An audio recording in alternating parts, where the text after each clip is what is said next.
Noticentro 1, CMI. Buenas noches, bienvenidos a las noticias. Los siguientes son los 3 hechos más importantes de hoy en Colombia.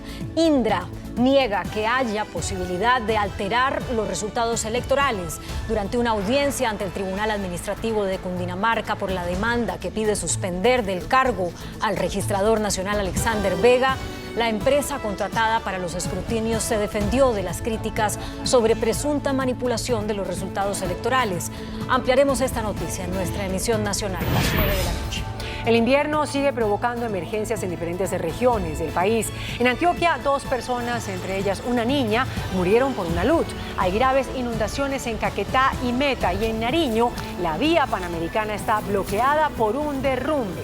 Ampliación de esta noticia en nuestra emisión nacional a las 9 de la noche.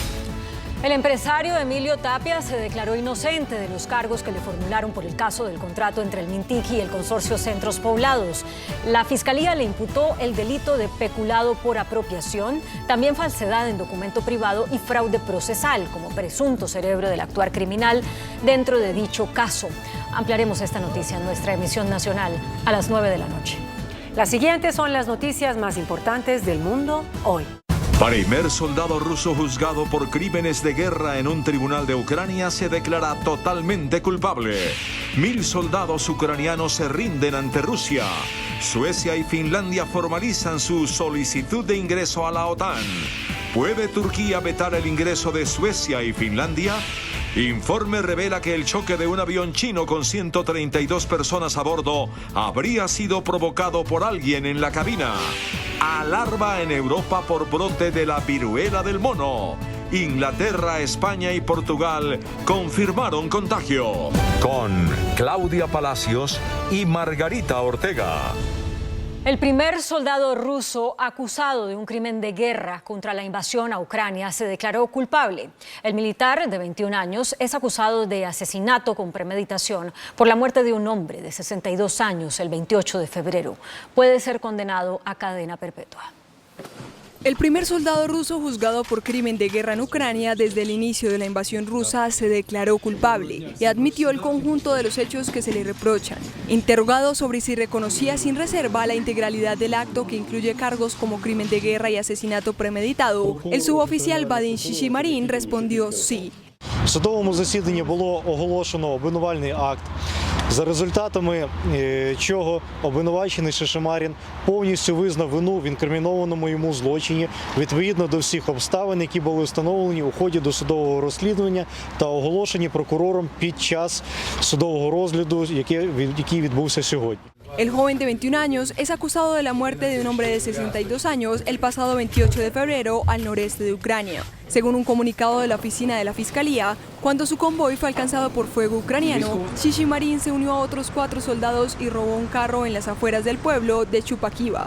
Disparó con un rifle automático desde la ventana de un vehículo y mató al civil para evitar que testificara sobre el robo en su contra. La víctima circulaba en bicicleta cerca de allí y en ese momento el militar mató al civil que fue abatido a metros de su casa. El soldado acusado se enfrenta a cadena perpetua por crímenes de guerra y asesinato, pero su abogado dijo que lo que hizo hoy fue aceptar que pasó el hecho, mas no aceptó los cargos que se le imputan.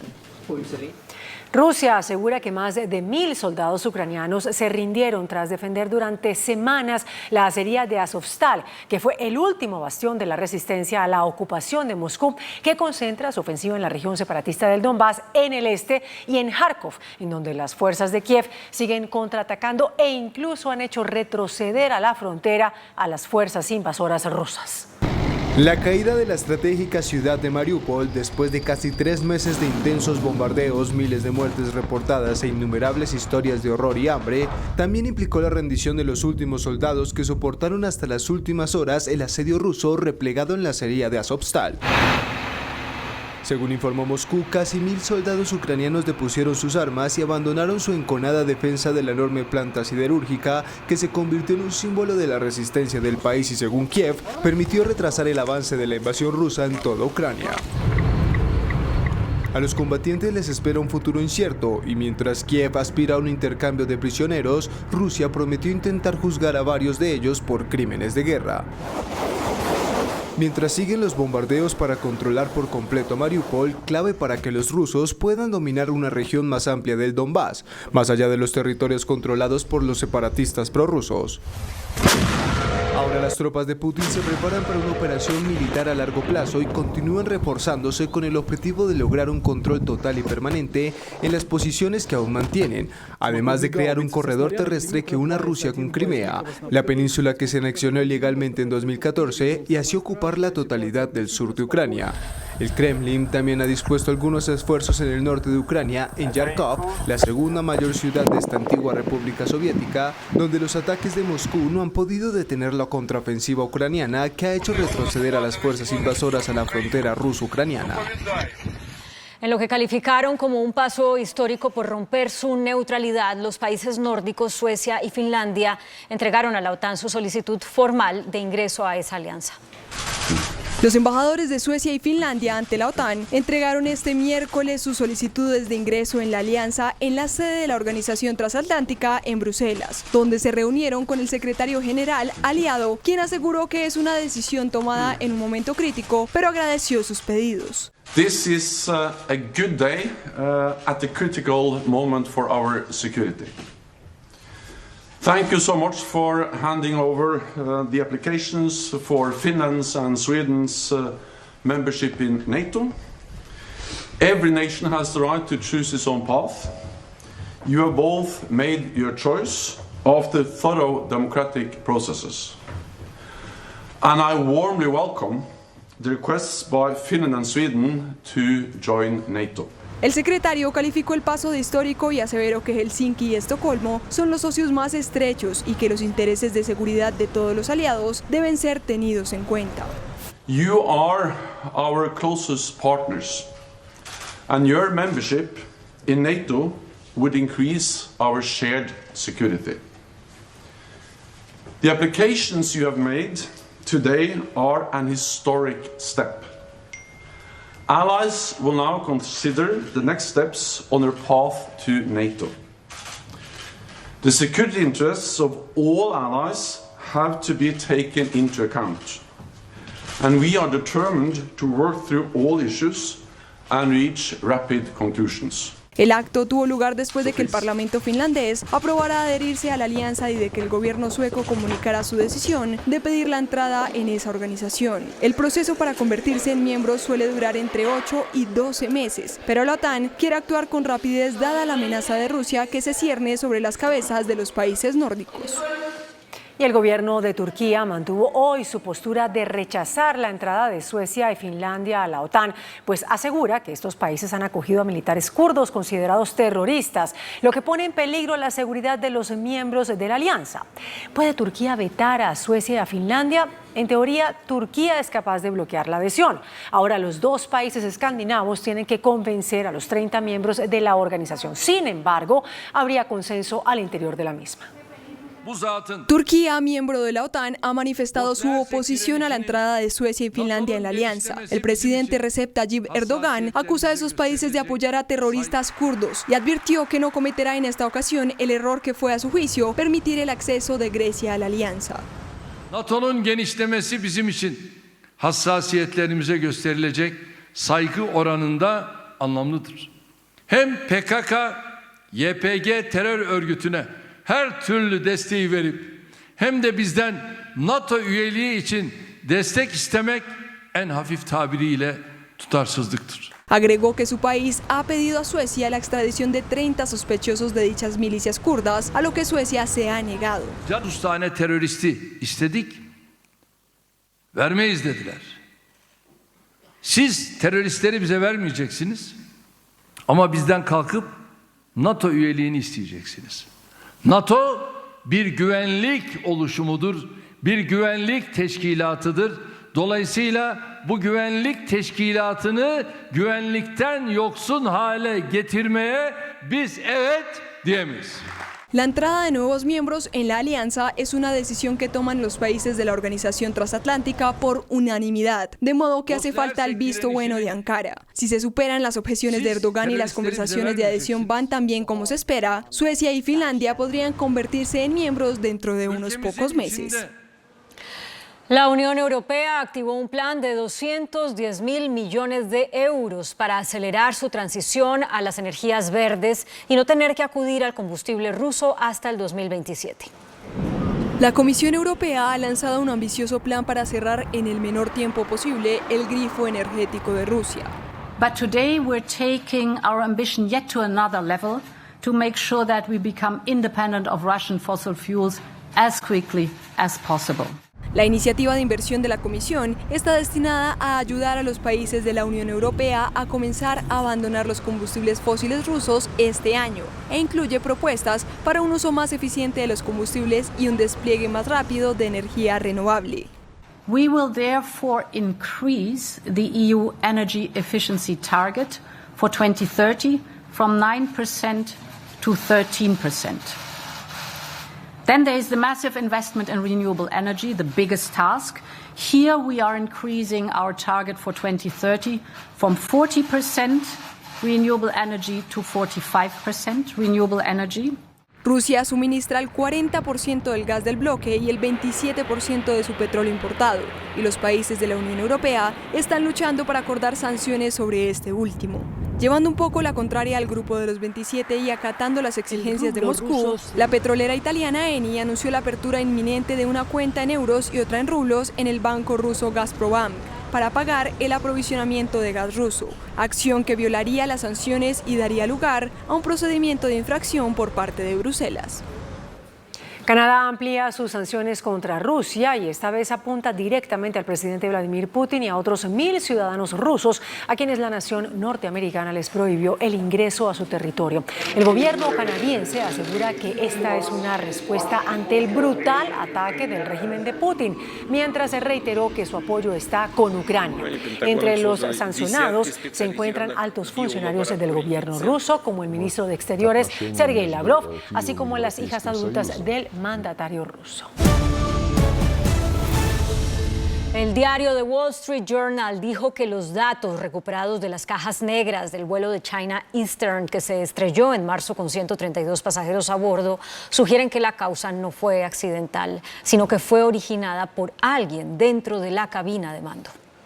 Casi 2 meses después de que un avión de la aerolínea China Eastern se precipitó en picada desde los 9.000 metros de altura directamente en las montañas de Guangxi, matando a todos los 123 pasajeros y 9 miembros de la tripulación que iban a bordo, se comenzaron a conocer los primeros informes sobre el lamentable accidente y, según reveló el reconocido diario The Wall Street Journal, todo apunta a que el incidente pudo ser intencionado. Personas familiarizadas con la investigación advierten que las órdenes de entrada humana a los controles llevaron al avión a su mortal caída. Los datos indican que alguien, posiblemente un piloto u otra persona, se abrió paso a la fuerza en la cabina e hizo caer el Boeing en picado. Los investigadores chinos no han revelado ningún problema mecánico técnico en la aeronave que pudiera haber causado el accidente, y las 2 cajas negras encontradas estaban gravemente dañadas, por lo que toda la información fue enviada a Estados Unidos, país fabricante del avión, para ser analizada.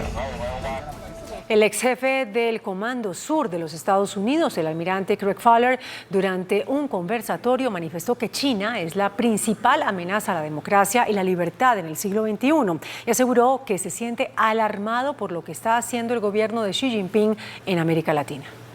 Durante un panel sobre el futuro de las Fuerzas Armadas en América Latina de la 7ª Conferencia Anual de Seguridad Hemisférica, el ex jefe del Comando Sur de los Estados Unidos, Craig Fowler, dijo que China es la principal amenaza a la democracia y la libertad en la actualidad. Fowler aseguró que se siente alarmado con lo que está haciendo China, por eso se debe invertir más en las Fuerzas Armadas y en la seguridad. El exmilitar habló respecto a la democracia y aseguró que esta debe ser instalada y también llamó a los gobiernos a establecer relaciones bilaterales importantes y a relacionarse continuamente. Fowler también aseguró que no se ha tomado suficiente acción sobre la amenaza que plantea China y Rusia en la región y dijo que actúan con sus propios intereses en contra de las normas internacionales. China implantó un control total en Venezuela y bloqueó todos los esfuerzos para resolver la crisis. Las medidas extremas de China para contener el coronavirus son insostenibles debido a la naturaleza altamente infecciosa de la cepa Omicron y de sus nuevas variantes. Eso fue lo que dijo el director general de la Organización Mundial de la Salud, Tedros Adhanom, quien instó al gigante asiático a cambiar su radical política, que ha golpeado con fuerza la economía china. Asegurando que gracias a que conocemos mejor al coronavirus y tenemos mejores herramientas, incluyendo las vacunas, para el jefe de la Organización Mundial de la Salud, Tedros Adhanom Ghebreyesus, la gestión del virus debería ser distinta ahora de lo que solíamos hacer al inicio de la pandemia.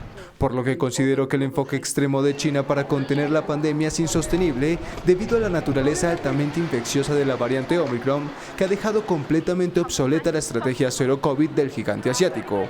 El funcionario agregó que el virus ha cambiado significativamente desde que se detectó por primera vez en Wuhan a finales de 2019, cuando China frenó en gran medida su propagación por medio de confinamientos. Mientras recordó que la OMS ha aconsejado repetidamente a los funcionarios chinos sobre las estrategias que recomienda para la contención del COVID-19, pero con respecto a la elección de políticas depende de cada país.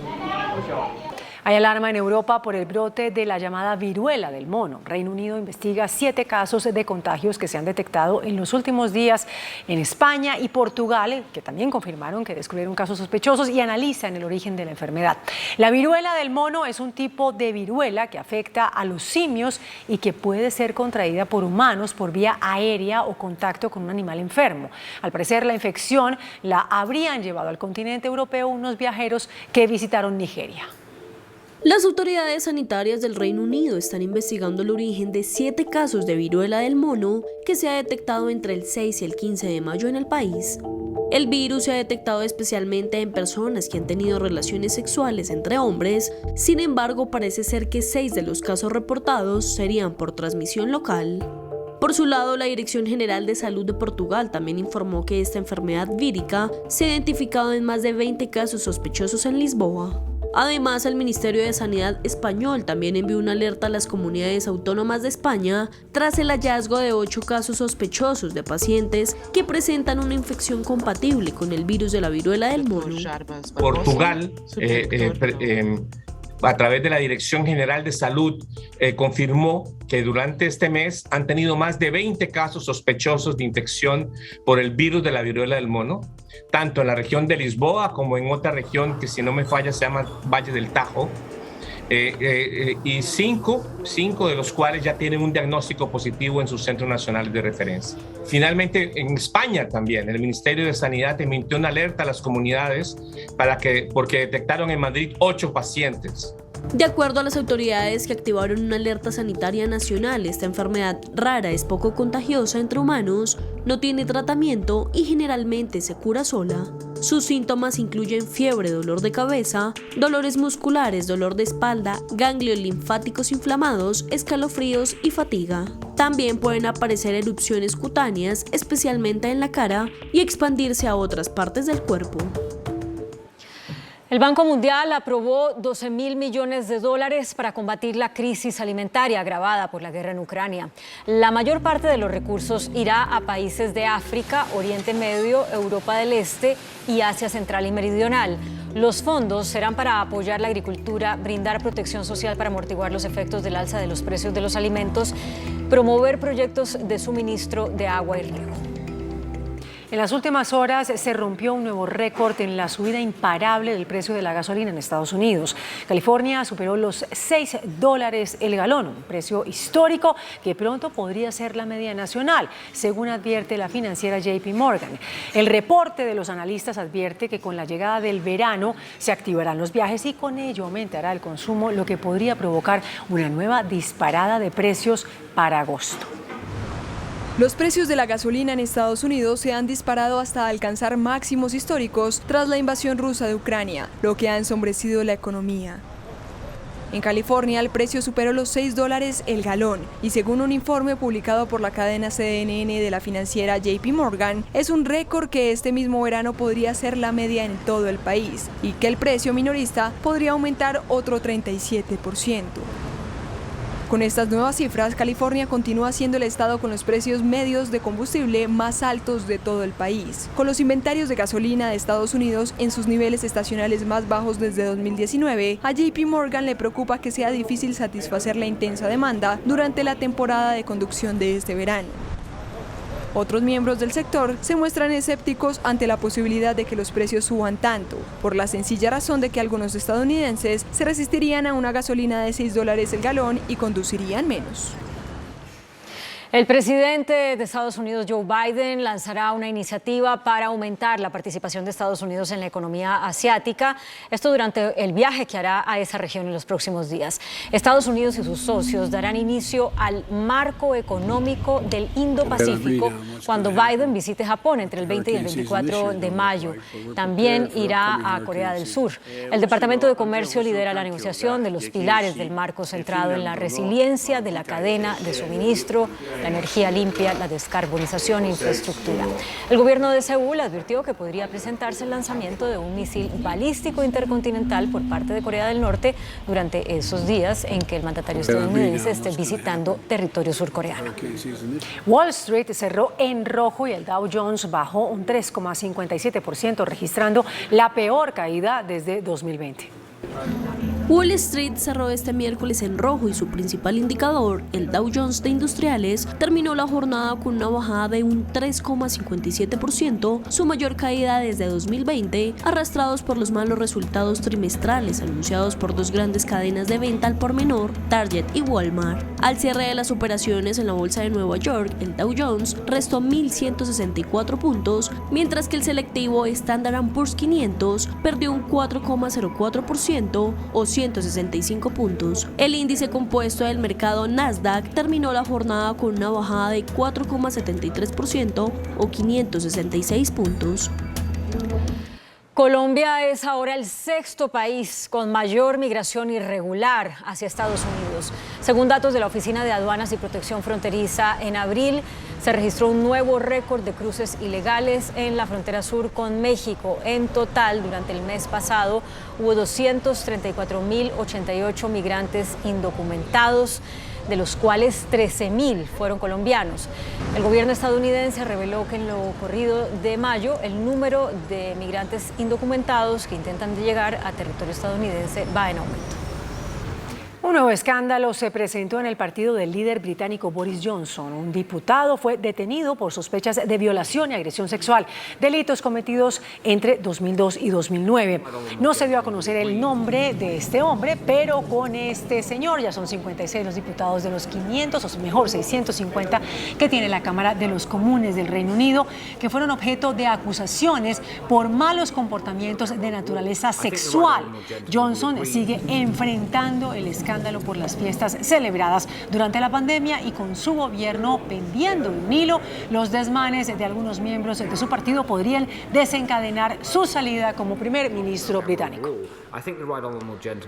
José Carlos Acevedo, el intendente del municipio paraguayo Pedro Juan Caballero, sufrió un atentado que casi termina con su vida. Está en estado crítico e internado en una clínica privada de esa ciudad.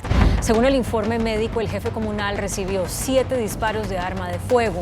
Quienes lo atendieron lograron prácticamente revivirlo luego de que hubiera sufrido un paro cardiorrespiratorio.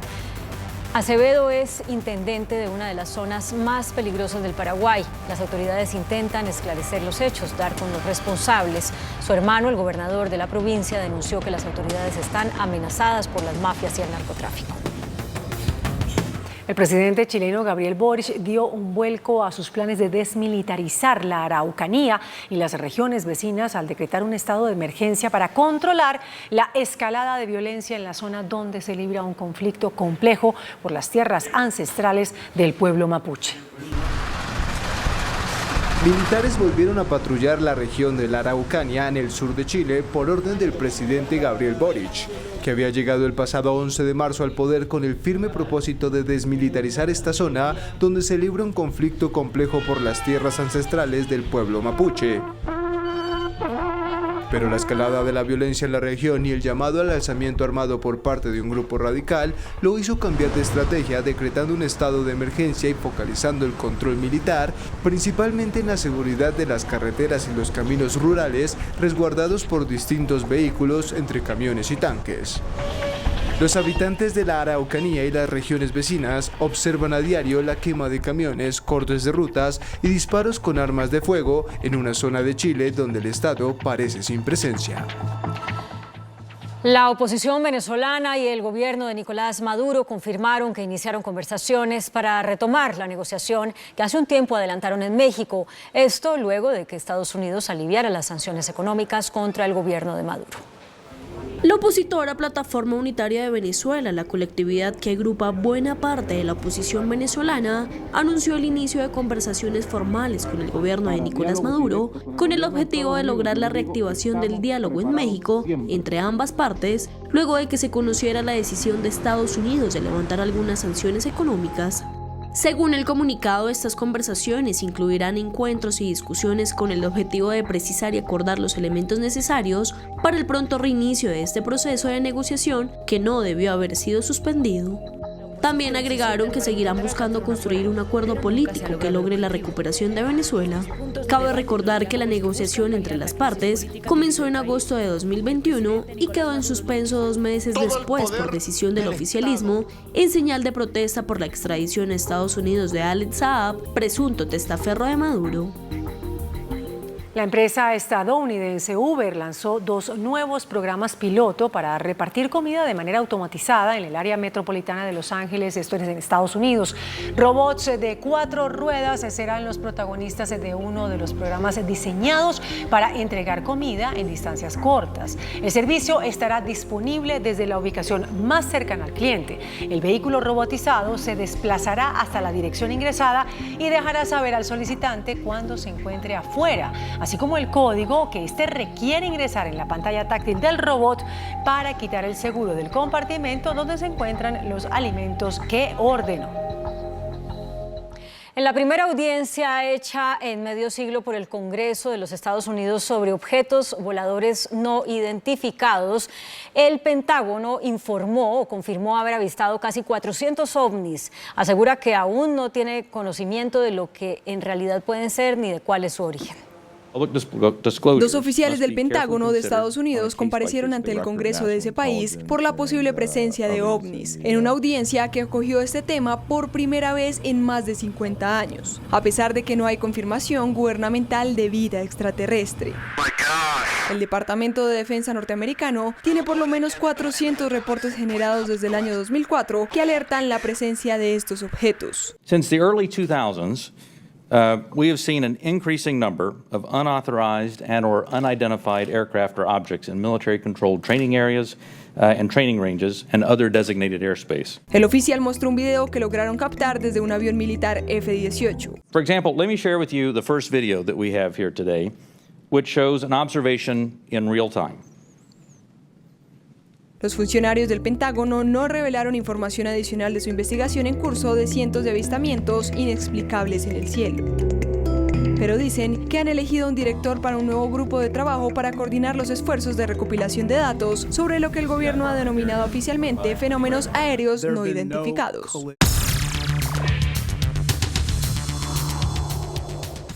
Muy buenas noches. Nuestro tema de hoy es la reparación a las víctimas del conflicto en nuestro país. El presidente Duque propuso ayer un modelo de reparación express para que las víctimas puedan recibir pagos mensuales en vez del pago de 40 salarios mínimos una vez, que eso puede demorar además muchos años en ser girados. Nuestro invitado de esta noche es el doctor Ramón Alberto Rodríguez. Él es el director de la Unidad de Víctimas. Muy buenas noches, doctor Rodríguez. En primer lugar, ¿cuántas son las víctimas del conflicto en Colombia que están registradas, doctor Rodríguez? Muy buenas noches, Yamid. Un saludo muy especial a toda la teleaudiencia.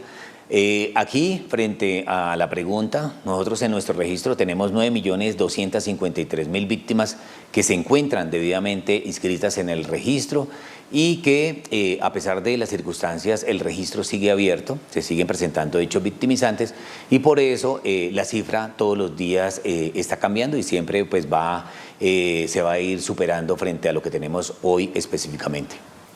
Y de los 9 millones y pico de víctimas que están registradas, doctor Rodríguez, ¿cuántas han recibido indemnización?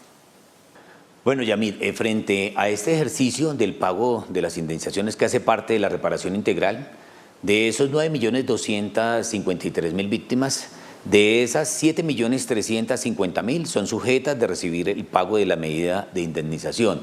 ¿Qué se ha indemnizado hasta este momento? 1.365.000. Un compromiso que asumimos en el gobierno del presidente Iván Duque es llegar a 510.000. Ya vamos en el 83% de esta meta y esperamos antes del 7 de agosto llegar al cumplimiento de estas 510.000, consolidando esa cifra histórica de 1.365.000 víctimas que reciben el pago de la indemnización.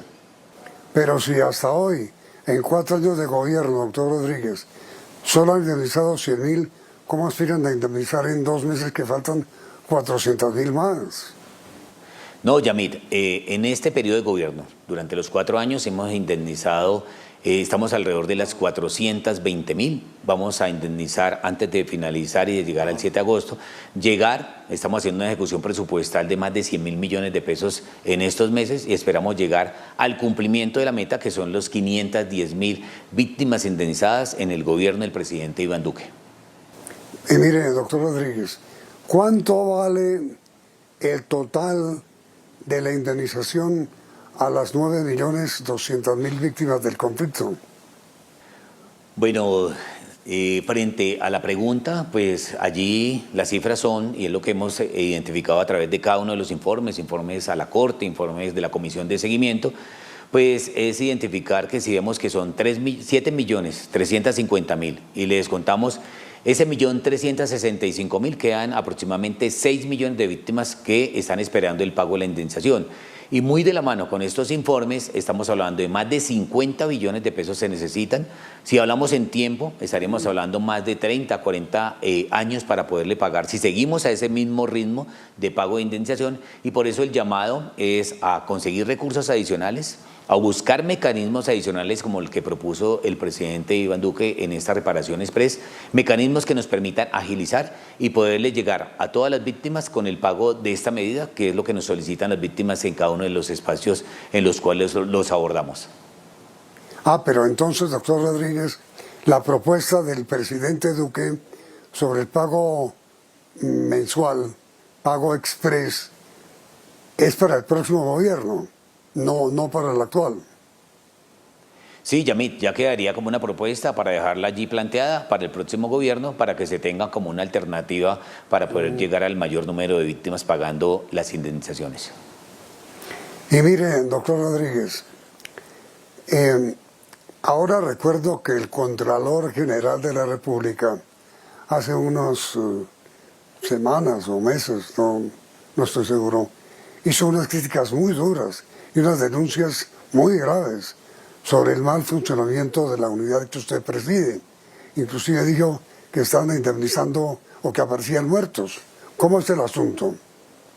Bueno, Yamid, esto hace parte de una auditoría que todavía la están haciendo por parte de la Contraloría. Tenemos la auditoría normal de gestión que se hace y una auditoría especial con el propósito de identificar esos posibles hallazgos frente a pagos a personas que ya han fallecido o personas que no aparecen allí en el registro, y frente a eso hemos venido siendo muy juiciosos en la atención de esta auditoría y esperamos que tan pronto en el mes de junio que termina la auditoría pues estén el pronunciamiento por parte de la Contraloría y pues estos posibles hallazgos que se ha mencionado por parte del ente de control pues se identifiquen a través del informe.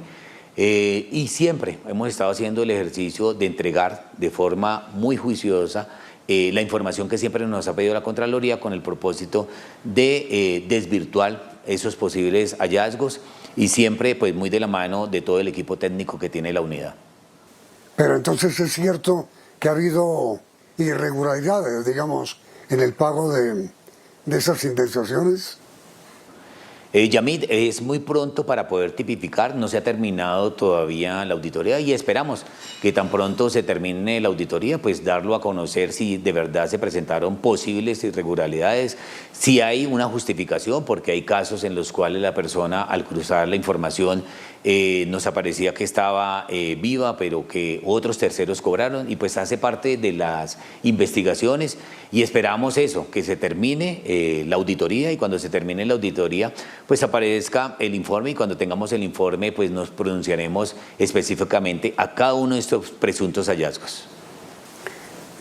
Pues ojalá se aclare todo, doctor Rodríguez. Y mira, pregunta final.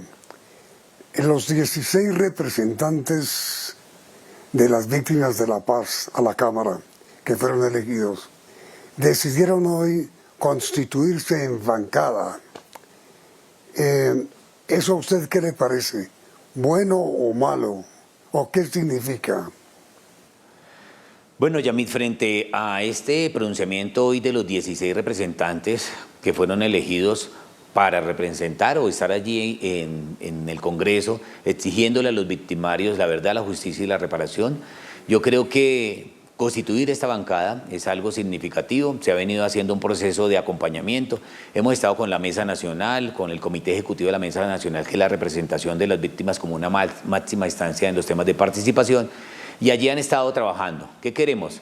Que más allá de la connotación de ser representantes a la Cámara, ellos tienen un compromiso porque es el desarrollo de los acuerdos de paz, del acto legislativo 002 y es llegar allí al Congreso, llegar al Congreso a defender unos intereses, defender los intereses de los 9.253.000 víctimas para que en realidad se consolide esa política de atención, asistencia y reparación en cada uno de los territorios. Entonces nos parece que estar ya constituidos como una bancada significa una representación autónoma, es una representación significativa de las víctimas en el Congreso.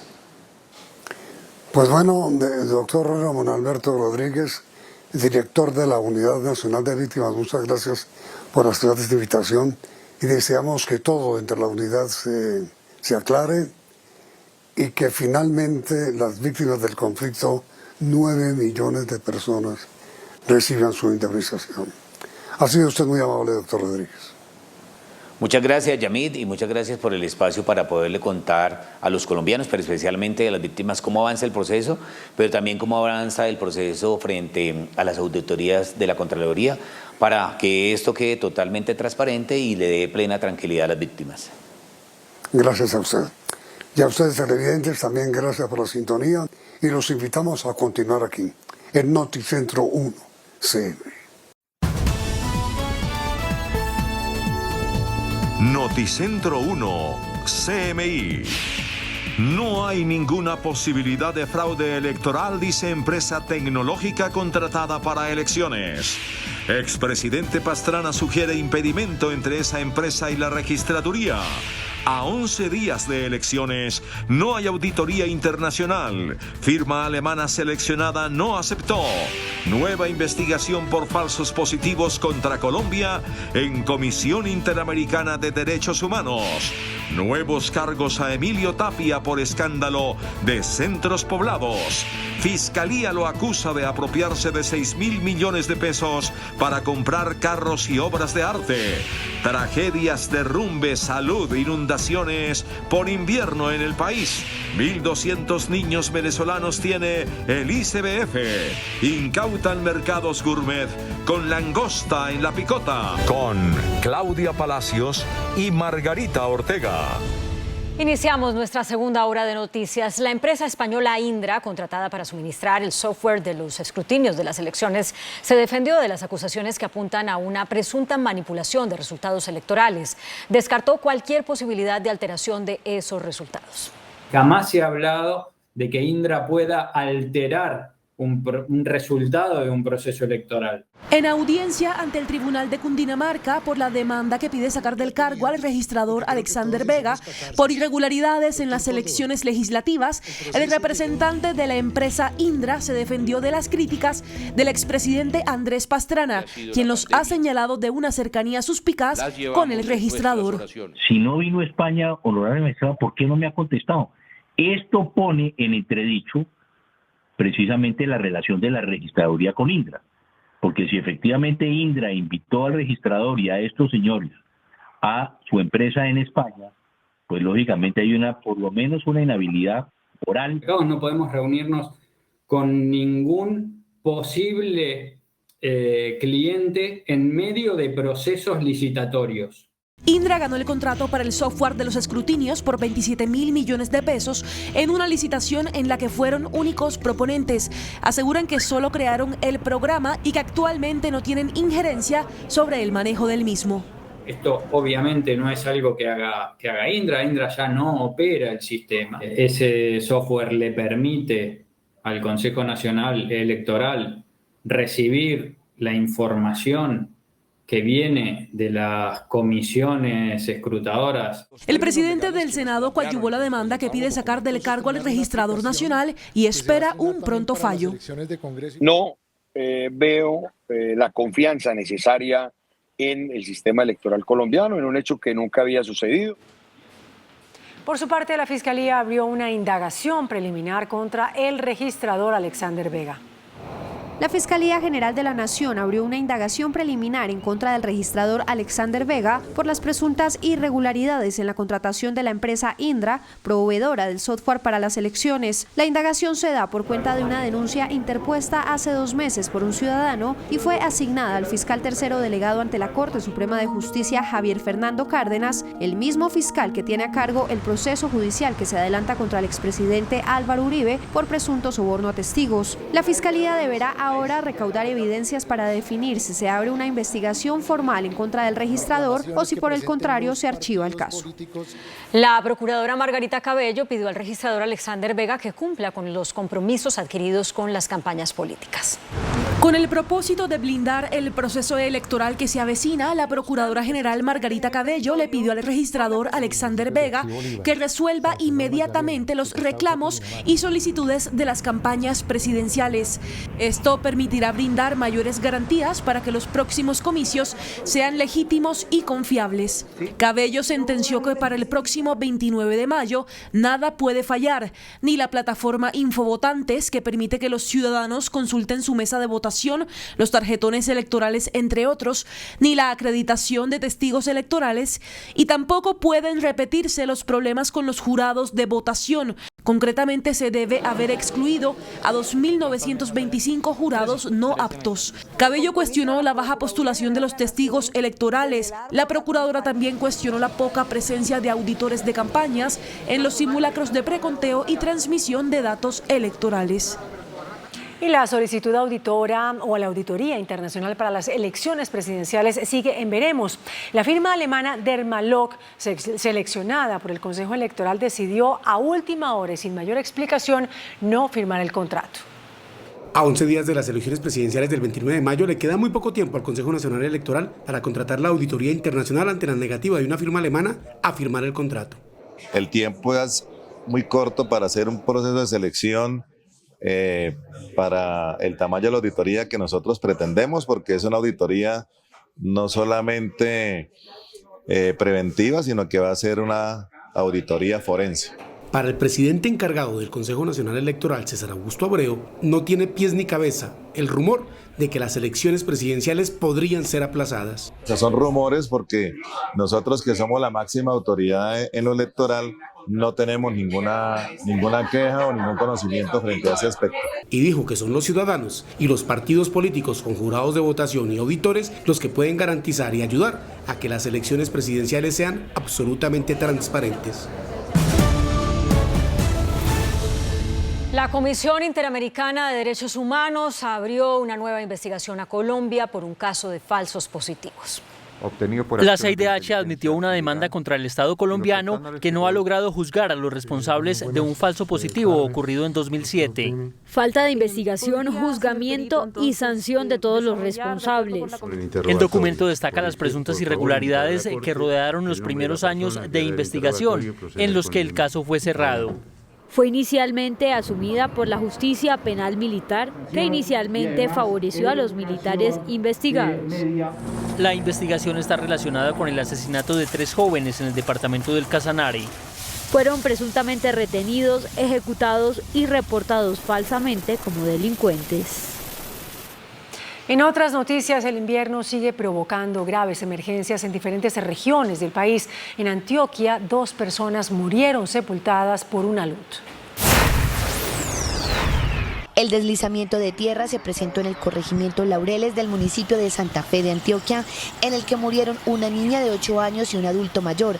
Además, 4 personas quedaron heridas y 4 desaparecidas. Los heridos fueron trasladados a Medellín en un helicóptero de la Fuerza Aérea. En la capital antioqueña también se presentaron emergencias por lluvias que provocaron el aumento en el nivel del río Medellín y el colapso de 4 viviendas en el barrio El Pesebre. Más de 4.000 personas resultaron afectadas por la creciente de la quebrada La Montañita en el municipio del mismo nombre al norte del Caquetá. El puesto de salud de la población está inundado y en las vías principales se averiaron varios puentes. Las familias lo perdieron todo y se mantiene el alerta por el represamiento de la quebrada, por lo cual fue necesario la evacuación de 4 barrios. Pero las fuertes y constantes lluvias no solo afectaron La Montañita. En los demás municipios del Caquetá hay cierres viales por deslizamientos, alertas por inundaciones y pérdidas de cultivos y animales. Además, Florencia, capital del departamento, está incomunicada con el interior del país por un derrumbe en la vía. Las lluvias constantes que se presentan en la capital del departamento del Meta originaron la creciente del río Guatiquía, afectando 15 viviendas. 17 familias resultaron afectadas, las cuales perdieron la mayoría de sus enseres. Asimismo, la ola invernal afectó los municipios de Guamal, El Castillo y Castilla la Nueva en el Meta. La preocupación de los organismos de socorro es que las lluvias continúan en esta zona del país. La vía panamericana que comunica el departamento de Nariño con el resto del país se ha visto afectada por un deslizamiento de tierra que destruyó el puente Aguadas 2 en el kilómetro 41 más 500 en el municipio de Chachagüí, para lo cual se habilitó una vía alterna y se espera que en 15 días el departamento cuente con una solución en conectividad. Esta situación ha conllevado a que las autoridades busquen alternativas ante posibles inconvenientes adicionales que este puente puede traer al departamento de Nariño, afectando los escrutinios e influir en el desabastecimiento de alimentos y combustibles. 3 policías resultaron heridos en medio de un ataque con explosivos a la estación de Tibú, en norte de Santander. Varios hombres armados rodearon la estación y lanzaron explosivos contra los policías. Vestidos de civil, con armas de fuego, entraron en las casas de los vecinos de la estación de policía, los intimidaron y empezaron a avanzar dentro de las casas y patios de la comunidad. Desde allí lanzaron un artefacto explosivo contra la estación.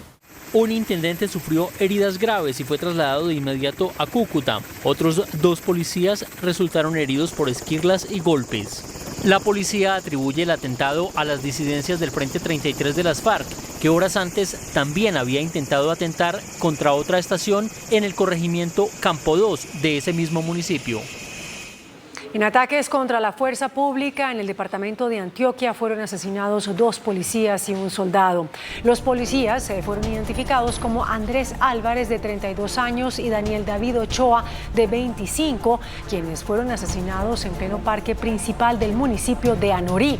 De otro lado, en San Pedro de Urabá fue asesinado el soldado Cecil Alfonso Mena Cuesta, de 38 años de edad, quien se encontraba en una estación de gasolina.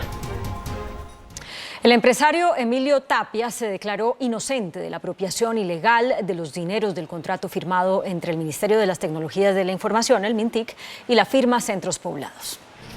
Se llevó a cabo una nueva audiencia en contra del empresario Emilio Tapia por el escándalo Centros Poblados y MINTIC. La Fiscalía le imputó cargos por los delitos de peculado por apropiación, falsedad en documento privado y fraude procesal. De acuerdo con la Fiscalía, Tapia se habría quedado con 6.182 millones de pesos del anticipo de los 70.000 millones que hizo el MINTIC, y con ese dinero habría comprado carros y obras de arte. Con Nuevo Security LLC, por medio de esta empresa, Emilio José Tapia Aldana realizó pagos por concepto de compra de vehículo, obra de arte, horas de vuelo, pago a terceros y préstamos personales. De acuerdo con la Fiscalía, en total Tapia y sus socios se apoderaron de 15.000 millones de pesos del proyecto de conectividad para gastarlo en excentricidades. El resto del anticipo, supuestamente, se habría invertido en insumos del fallido proyecto. Tapia se declaró inocente de esta acusación. ¿Se acepta o no acepta los cargos imputados por la señora fiscal? No acepto, señora jueza. Emilio Tapia se encuentra actualmente recluido en la cárcel picaleña de Ibagué. Por este escándalo de corrupción hay otros 4 procesados. Entre tanto, con la promesa de conectar a Internet a 6.500 escuelas en 19 meses, la ETV asumió el contrato por más de $1 billón que tuvo la firma Centros Poblados. La alcaldesa Claudia López celebró que ETV se haya quedado con el contrato de Centros Poblados para llevar el Internet a las zonas más apartadas del país. ETV de Bogotá va a conectar más de 6.500 puntos educativos rurales, más de 600.000 niños de la ruralidad colombiana. En 19 meses tendrán acceso a Internet. La oferta de ETV y Skynet quedó en segundo lugar en el proceso de licitación por más de $1 billón. Para Bogotá es un orgullo que su empresa de telecomunicaciones, la ETV de Bogotá, con transparencia y con compromiso, se había ganado a pulso limpio y de manera transparente esa licitación. La Unión Temporal Colombia Conectada iniciará de cero la conexión a Internet. Se trata de un nuevo contrato y no de una cesión. Está en veremos la aprobación del Acuerdo de Escazú en el Congreso. El de Escazú es un tratado regional sobre el acceso a la información, la participación pública y el acceso a la justicia en asuntos ambientales en América Latina, que no ha sido ratificado por el Estado colombiano.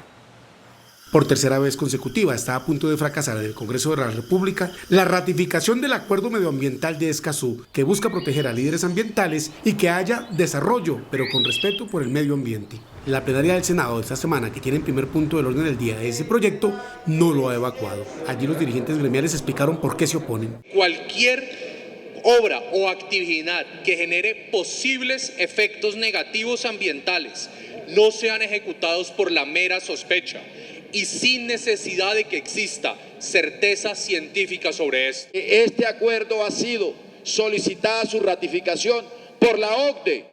Y el Centro Democrático, que también se opone, dice que Colombia se paralizaría en cuanto a su desarrollo. Si a usted lo denuncia cualquier ONG o activista nacional o extranjero que están permitidos que operen según Escazú, y usted gana en los tribunales nacionales, se van a los internacionales a que dicten una medida cautelar o provisional y le frenen el proyecto.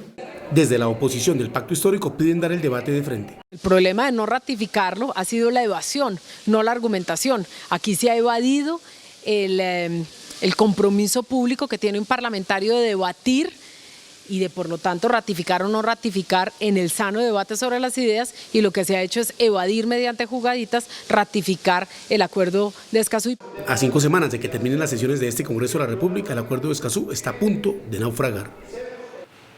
En momentos en que Naciones Unidas alerta sobre el fuerte impacto del cambio climático, el Ministerio de Medio Ambiente reportó la siembra de 123 millones de árboles como parte de las acciones para enfrentar los efectos del calentamiento global. Las lluvias de las últimas horas y días en Colombia reflejan el fuerte impacto que está teniendo el cambio climático en el país. El informe de la Agencia de Naciones Unidas sobre Estado del Clima correspondiente a 2021 confirmó que los últimos 7 años han sido los más cálidos de los que se tiene constancia, y Colombia paradójicamente ha sufrido el rigor del cambio climático con fuertes precipitaciones que han causado desastres y decenas de víctimas. El gobierno dice que una de las acciones más urgentes para atenuar este impacto del cambio climático en el territorio nacional es la reforestación. Hoy, de los 123 millones de árboles en el marco de esa meta que tenemos de 180 millones de árboles, Antioquia ha sembrado 30 millones de árboles. La meta del país es alcanzar una siembra de 180 millones de árboles este año, apuntando además a recuperar las zonas deforestadas por actividades ilícitas como el narcotráfico. El Instituto Colombiano de Bienestar Familiar reveló que mantiene en custodia a 1.200 menores de edad venezolanos. Mientras en el año 2018 el Instituto Colombiano de Bienestar Familiar atendió alrededor de 9.000 niños venezolanos, al cierre del año 2021 la cifra se disparó a 108.000. La directora del Bienestar Familiar, Lina Arbeláez, reveló que actualmente hay 1.283 niños de nacionalidad venezolana en custodia de Bienestar Familiar que llevan en esas condiciones por más de 18 meses. Están bajo los servicios de protección que tiene diferentes modalidades o de hogares sustitutos tradicionales, están en instituciones del Instituto Colombiano de Bienestar Familiar o están con familia extensa. El gobierno le pedirá al Congreso de la República que tramite con mensaje de urgencia el proyecto de ley con el que se busca facilitar el otorgamiento de la nacionalidad colombiana a los niños migrantes venezolanos. En la cárcel La Picota de Bogotá, La Guardia decomisó un exclusivo menú que pretendían ingresar al pabellón de extraditables y que contenía carne de mico, langosta y mariscos. Fuentes del IMPEC confirmaron que la comida estaba camuflada en un camión que habitualmente ingresa los víveres a la cárcel y fue hallada durante una inspección de rutina. La Procuraduría conminó a la empresa ERI a adoptar correctivos ante los súbitos cortes de energía, aparentemente realizados por mantenimiento. A través de una circular, la Procuraduría llamó la atención de la empresa por los reiterados apagones que ha habido en diferentes sectores de Barranquilla y por las tardías notificaciones a los usuarios. Pone como ejemplo las suspensiones del servicio entre el domingo y el martes, que fueron conocidas por los usuarios apenas horas antes del corte. Desde hace mes y medio, la cárcel de Sincelejo está sin luz. El IMPEC alerta sobre el riesgo de fuga de presos y otras situaciones de inseguridad. Reparar el daño eléctrico costaría 110 millones de pesos. La unidad de servicios penitenciarios y carcelarios manifestó que no hay presupuesto este año para resolver esta emergencia. Los candidatos presidenciales visitaron hoy diferentes regiones del país aprovechando los últimos días que les quedan de plaza pública. Junto a su fórmula vicepresidencial, Gustavo Petro se reunió hoy en Bucaramanga con los ambientalistas defensores del agua y el páramo de Santurbán para firmar un pacto en su defensa. Serviremos la decisión soberana del pueblo santanderiano de priorizar el agua, de defender el agua. El aspirante presidencial Gustavo Petro y su fórmula Francia Márquez realizaron su cierre de campaña en la capital de Santander, en la Plaza Cívica Luis Carlos Galán Sarmiento. La jornada estuvo bastante concurrida y acompañada por la lluvia. El candidato presidencial Federico Gutiérrez, desde la Plaza Alfonso López de Valledupar, en una multitudinaria manifestación, habló de su aspiración a 11 días de las elecciones. Hizo referencia a la necesidad de acabar con las estructuras criminales que están afectando a la región Caribe. Aquí es muy importante que la gente no siga saliendo con miedo a las calles. Aquí las estructuras criminales se fueron tomando los territorios y hay que recuperar esa seguridad. El candidato presidencial Sergio Fajardo lanzó duras críticas a sus contendores políticos durante su cierre de campaña en el Valle del Cauca, que tuvo lugar en el barrio Mariano Ramos, oriente de Cali. He dicho que esta campaña ha sido una campaña detestable, vergonzosa en muchos sentidos, incluso es una palabra que habitualmente no uso, que es una porquería, por la forma como se da todas las cosas todos los días, acusaciones, cárceles, narcotraficantes, paramilitares, interceptaciones.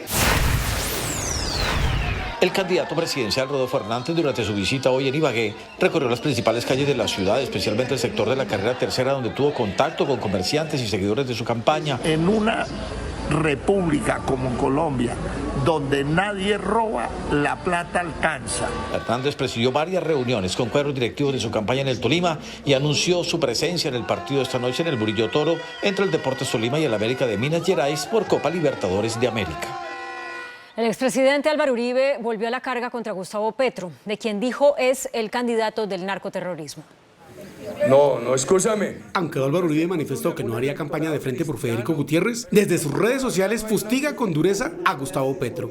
Dice que está reuniendo lo peor de la sociedad colombiana alrededor de su proyecto político. El ELN exige votar por Petro. La FARC exige votar por Petro. El Clan del Golfo exige votar por Petro. Se confirma que Petro es el candidato del brazo armado del castrochavismo y del narcoterrorismo. Desde la campaña del Pacto Histórico de Gustavo Petro y Francia Márquez decidieron no responderle al expresidente Uribe. Dicen que se nota el desespero que tiene porque el uribismo no va a lograr mantener el poder con su candidato.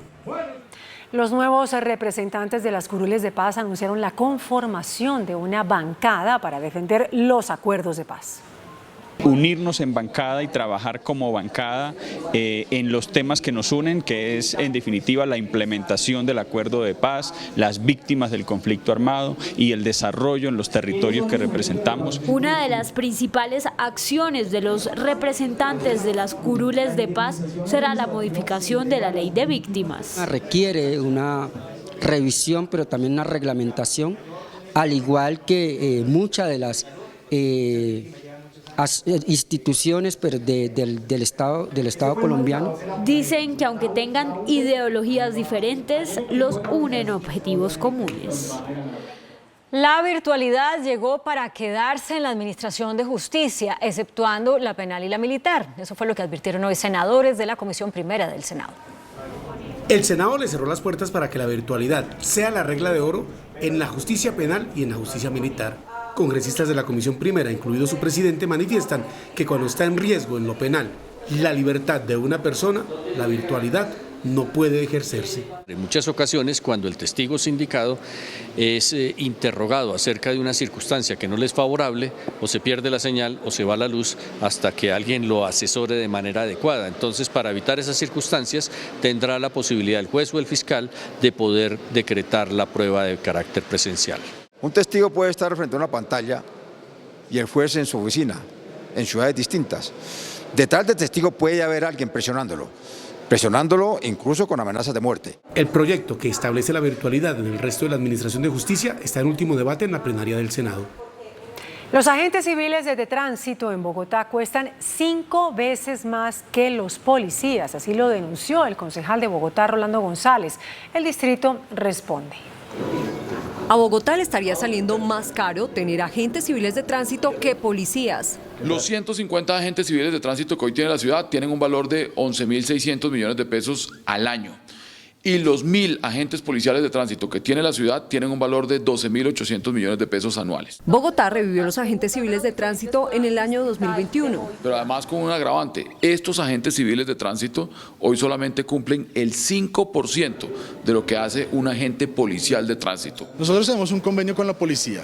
El convenio no remunera el salario de los agentes de tránsito, por eso los números no son comparables. El 30 de junio se vence el contrato del distrito con la Policía de Tránsito. El secretario de Movilidad confirmó que habrá renovación. Por ahora no se desmontará esta especialidad de la policía en la capital del país. Más de 9.000 familias del sector Verbenal en el sur de Ciudad Bolívar llevan más de 20 días sin agua. Hoy marcharon y lograron una respuesta que les dejó un sabor agridulce. No hay agua para mandar a los niños al colegio.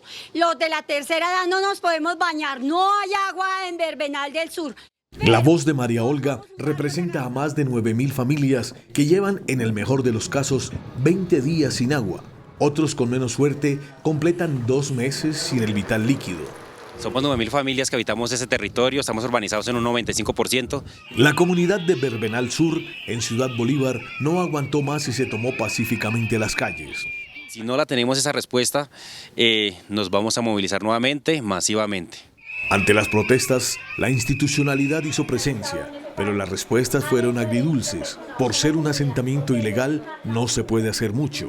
Yo no puedo venir a decirles mentiras, ni a decirles que ya mañana les vengo a poner el agua, porque no puedo, o sea, legalmente no se puede. Carrotanques no podemos porque no son usuarios nuestros. Una respuesta que causó indignación.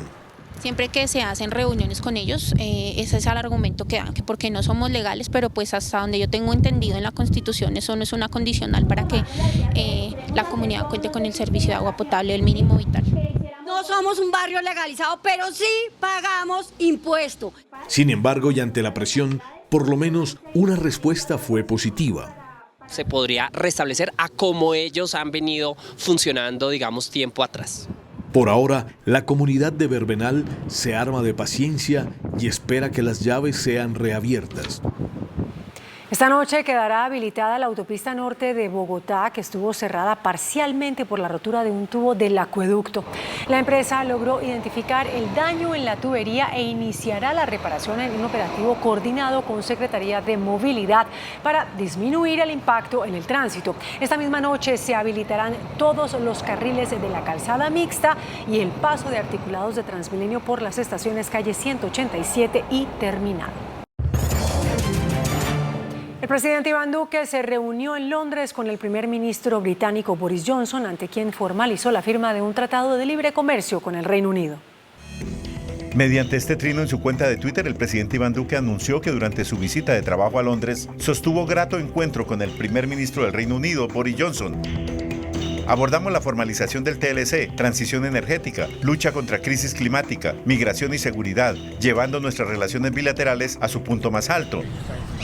Luego Duque divulgó este mensaje del jefe del gobierno británico al pueblo colombiano. It's very great to be here with my friend President Duque, and I just want to say a massive, heartfelt congratulations to the Colombian people for everything that you're doing to show leadership to the world in protecting our biological natural heritage, our forests. Thank you for everything you do. Colombia culminó sus trámites internos constitucionales y legales para la entrada en vigor de este TLC, mecanismo al que se llega luego de que ambas naciones decidieran mantener preferencias arancelarias desde cuando se produjo el llamado Brexit a través de notas diplomáticas.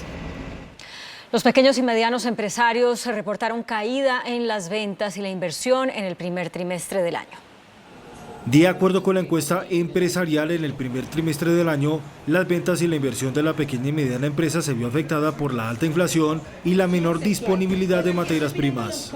Con ello, la rentabilidad de estas compañías ha disminuido en 53,7%. Por el lado de la inversión, el 47,9% de los empresarios encuestados reportó una disminución, mientras que el 13,2% afirmó aumentar este rubro. En cuanto a las ventas, se presenta una reducción por los altos niveles de la inflación en 98% y el encarecimiento de productos que ha frenado la dinámica del consumo. El panorama de las pymes en Colombia podría afectar al mercado laboral, donde ya el 30,5% dijo mantener o incluso disminuir su planta de personal. El presidente de la Asociación Colombiana de Minería, Juan Camilo Nariño, anunció un incremento en los aportes para regalías en este año. La renta minera y los aportes en regalías para este año serán de 8.8 billones de pesos, lo que representará un alza de 69,2% frente al año inmediatamente anterior. Las cifras históricas se dan por los altos precios en el mercado internacional y la recuperación paulatina de la producción de minerales en el país. Precisamente el sector deja inversiones por 10.9 billones de pesos en varias ramas de la actividad, como la industria, el transporte, la energía y la construcción. Cifra y monto de dinero que va para tener mejores vías terciarias, mejores colegios, mejores hospitales para todos los colombianos. El principal producto del sector, como el carbón, tendría 65 millones de toneladas para un alza del 8,3%. Es en el año en el que el mundo, en la historia de la humanidad, se ha demandado más carbón, 8.000 millones de toneladas. Y ahí el carbón colombiano tiene un papel muy importante que jugar. Colombia se mantiene en el top de los países más atractivos para invertir, junto a Ecuador y Chile. El ministro del Trabajo, Ángel Custodio Cabrera, firmó el decreto con el que se establece una nueva política para vendedores ambulantes. Con este decreto recientemente expedido por el gobierno, se adopta la política pública para los vendedores informales.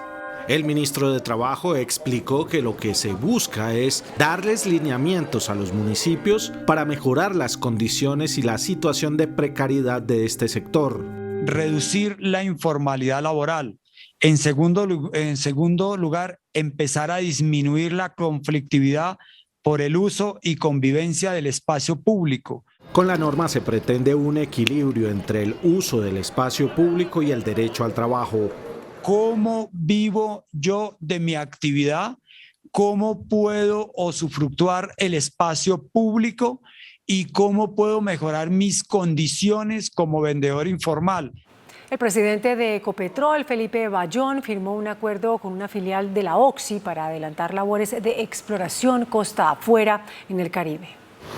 Se trata de un acuerdo entre Ecopetrol y Anadar con subsidiarias de la Oxy para explorar hidrocarburos en 4 bloques en Costa Afuera. La plataforma se encuentra ubicada a una distancia promedio de más de 150 kilómetros de la línea costera de los departamentos de Atlántico, Magdalena y La Guajira. Un acuerdo que le permitirá a Occidental como operador y a Ecopetrol como socio con una participación del 40% ir a buscar hidrocarburos en esta cuenca que, si bien tiene sísmica y ha tenido muchísimo trabajo técnico, no ha tenido todavía la perforación de un pozo.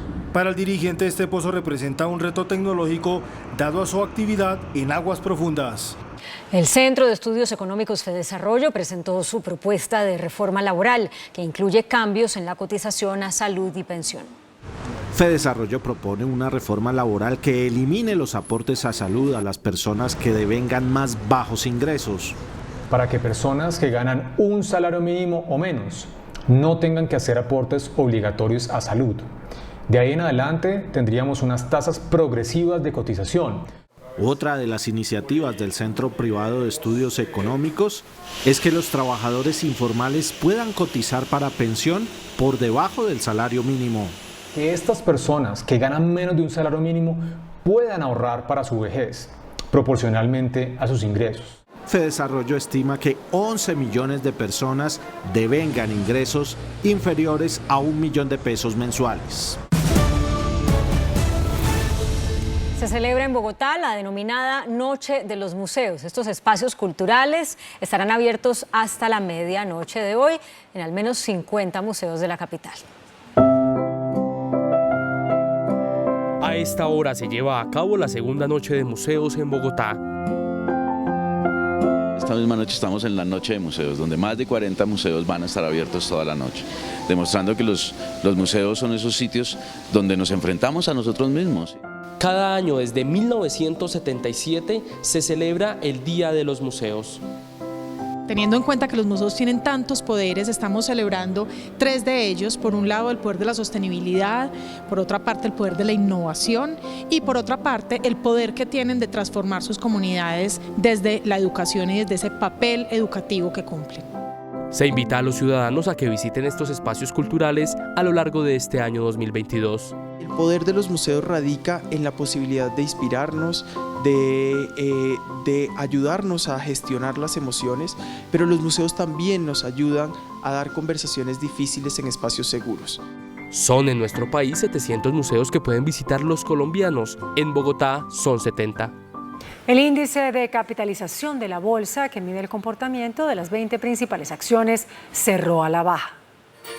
El índice selectivo MSCI Colcap de la Bolsa de Valores de Colombia bajó 2,73% a 1.465 puntos. La acción del Grupo Suramericana fue la que más subió, con una valorización de 3,19% a 42.000 pesos. La acción de Ecopetrol fue la que más bajó, con una pérdida de 6,26% a 2.892 pesos. También la acción de Ecopetrol fue la más negociada de la jornada, al movilizar más de 45.000 millones de pesos. El dólar cerró al alza. Indicadores económicos en Noticentro 1 CNI. La tasa representativa del mercado que regirá para mañana jueves será de 4.054 pesos con 71 centavos. Los profesionales del cambio compran la divisa en promedio entre 1.860 pesos y la venden entre 1.910 pesos. Un euro cuesta 4.263 pesos. La libra de café en Nueva York se cotizó a $2.18. El azúcar se transó en 19,86 centavos de dólar la libra. El barril de petróleo WTI se cotizó en $106,93. La referencia Brent para Colombia se cotizó en $109,20. Una acción de Ecopetrol cuesta 2.892 pesos.